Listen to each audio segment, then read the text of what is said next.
Good morning.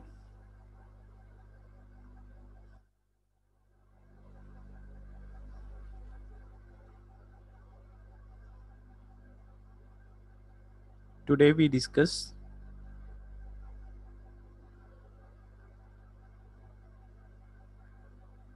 inertial systems and fictitious forces.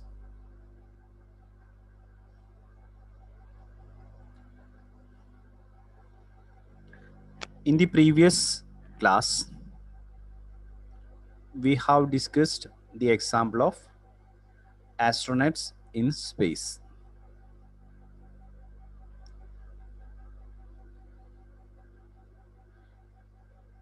In the example,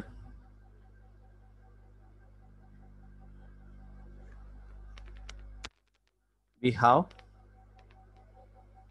discussed the chasing of two spaceships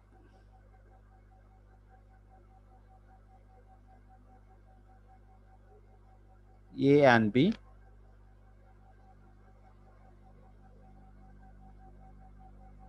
for a space shuttle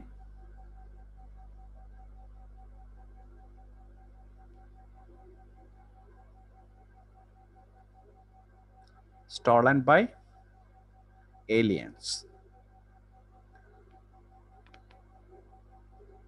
In that case, for simplicity, we consider all of them moving in a straight line. That is, the two spaceship A and B and the space shuttle is also moving in the same straight line.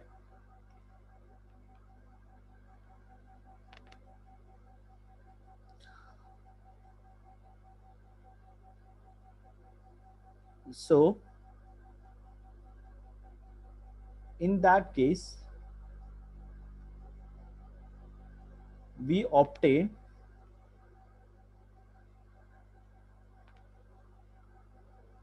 a relation connecting force in the non-inertial frame with force in the inertial frames.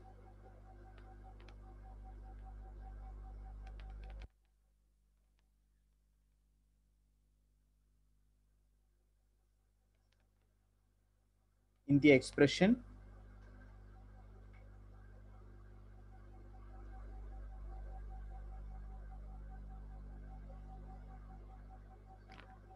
we got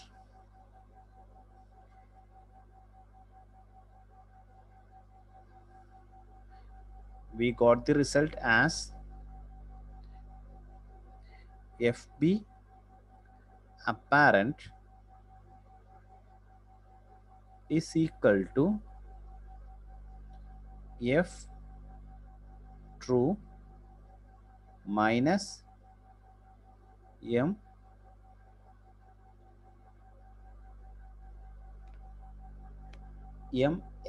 MS X double dot. Here X, capital X is the position of A, position of B with respect to A. Okay,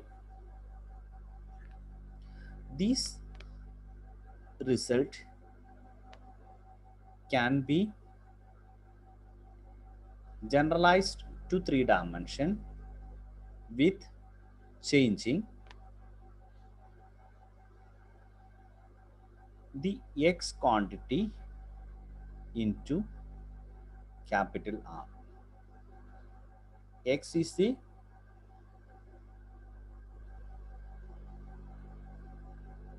displacement in one dimensional case or in X direction, and R is the in general case. if r is the vector form of the origin of an inertial system to the origin of another coordinate system.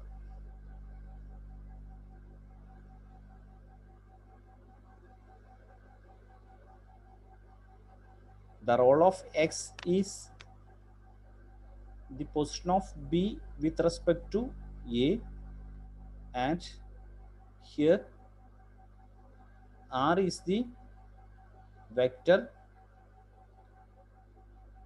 from origin of one coordinate system to another coordinate system. In that, one coordinate system is inertial. Okay, then we can write F apparent is equal to F true minus ms r double dot. Here we insert r in the place of x in the previous expression. Okay, if r double dot is equal to 0, then F apparent must be equal to F true.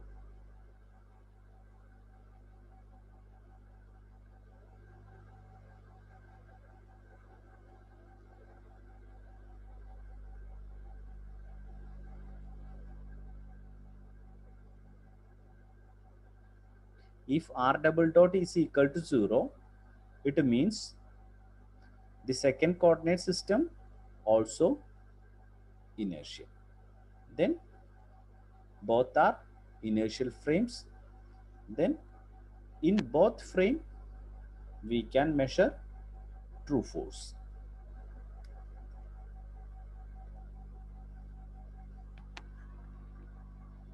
So we can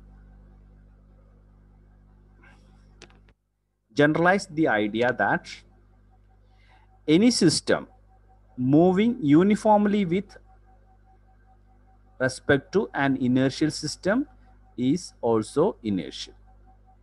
Any system moving uniformly with respect to an inertial system is also inertial.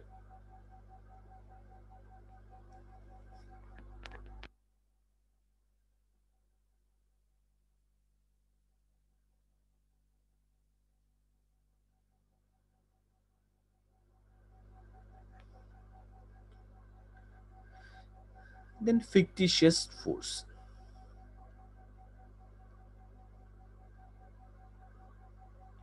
Sometimes we would like to carry out our measurement in non-inertial systems.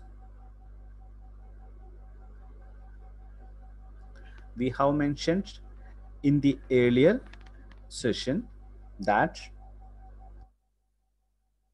Earth is actually a non-inertial one.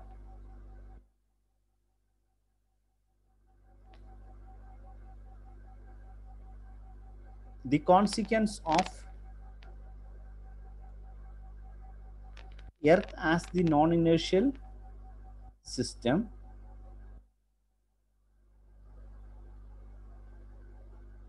some effect, that is Coriolis force and the moment of Foucault pendulum,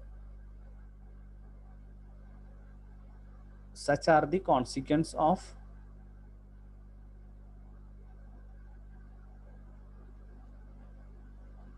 non-inertial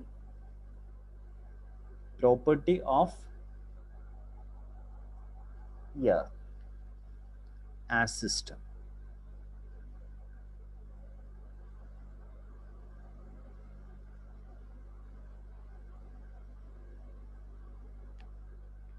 Earth provides a notable example. The surface of Earth constitutes a reasonably good inertial system for many purposes, but it is not strictly inertial because of Earth's rotations. What can we do to get the correct equation of motion? The answer lies in the relation F apparent is equal to F true minus ms r double dot.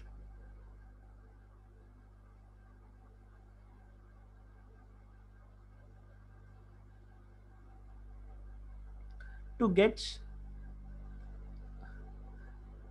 the correct equation of motion,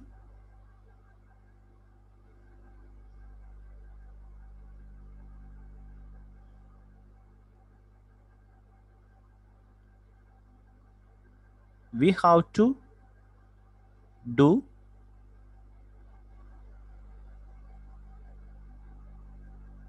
to subtract some quantity from the apparent force, because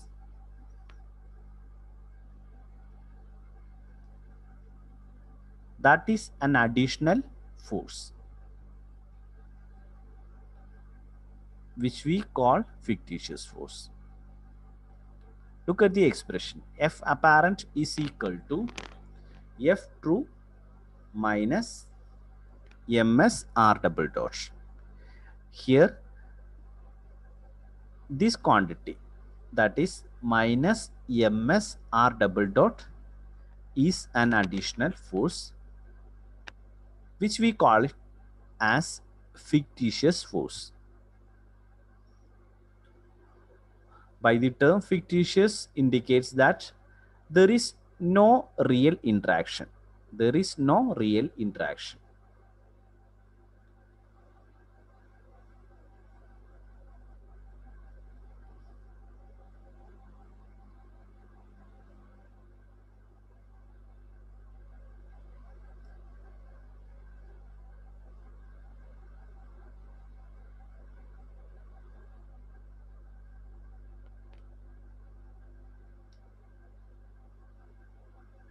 So we write F apparent is equal to F true plus F fictitious, where F fictitious is equal to minus ms r double dot. F apparent is equal to F true plus F fictitious. So F true is equal to F apparent minus F fictitious.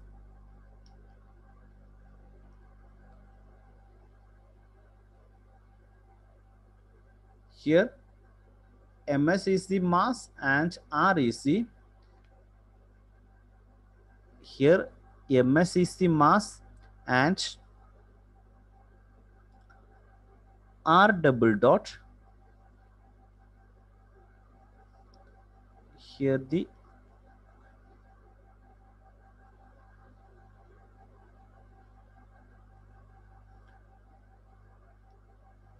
here r double dot is the acceleration of non-inertial system with respect to any inertial system.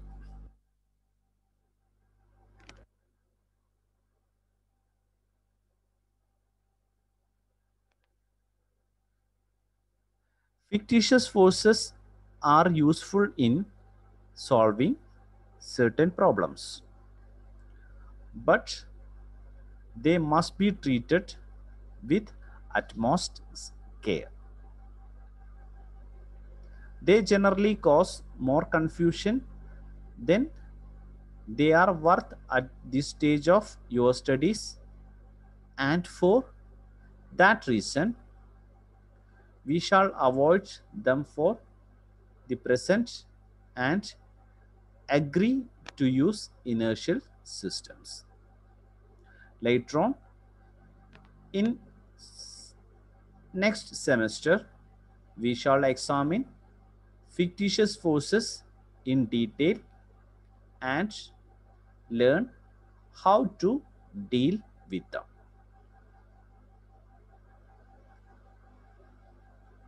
Then the limitations of Newton's laws. First limitation is second law of motion is not valid when the particles are moving at high speed were the effects predicted by Einstein's special theory of relativity.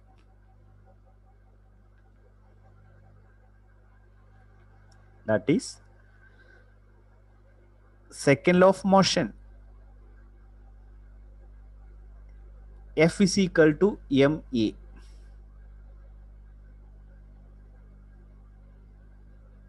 That is valid when the particle velocity is small when we compare it the velocity of light. When v is very less than c. Newton's law are valid when the particle moving at high speed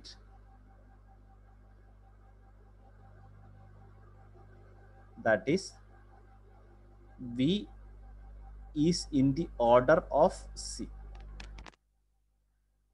At high speeds means v in the order of c in the powers of 10 raised to 8 meter per seconds, or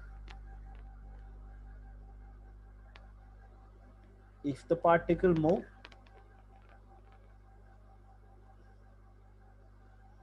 some thousands of kilometers in seconds. Okay, such cases Newton's second law of motion is not valid. And the second limitation is Newton's law describe the behavior of point masses.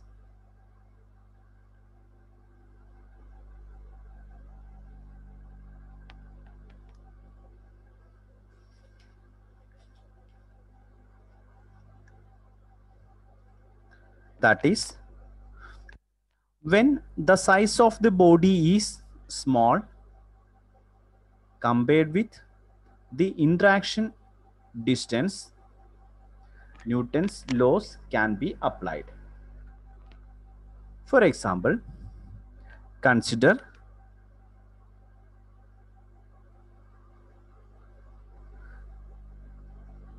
the Earth and Sun system.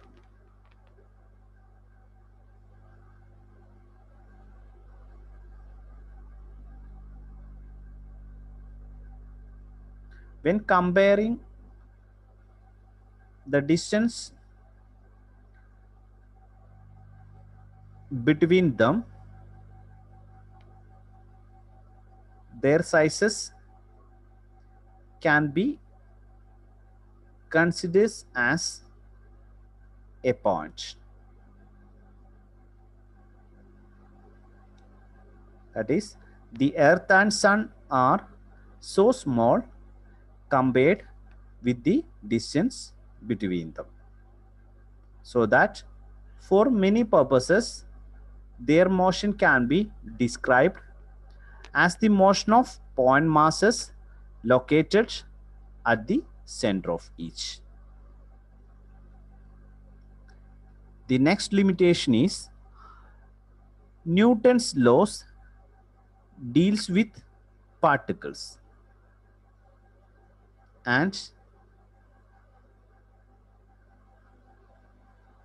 and they are poorly suited for describing continuous system such as fluids. That is, we cannot directly apply F is equal to ma to some fluids. We can't apply Newton's second law of motion into some fluids. The next limitation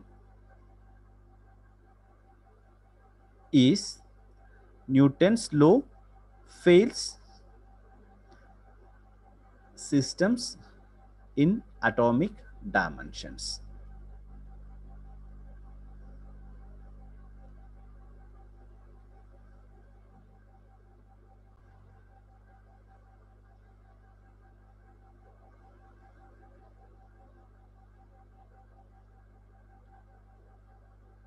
So today I stop here because of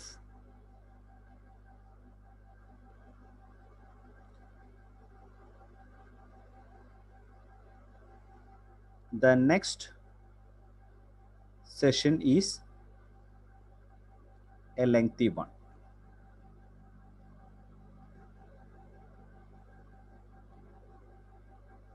So getting continuity,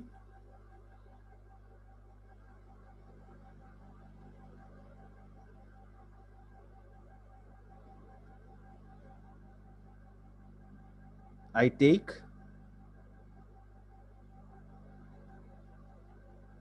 the topic as a new session. Okay, thank you.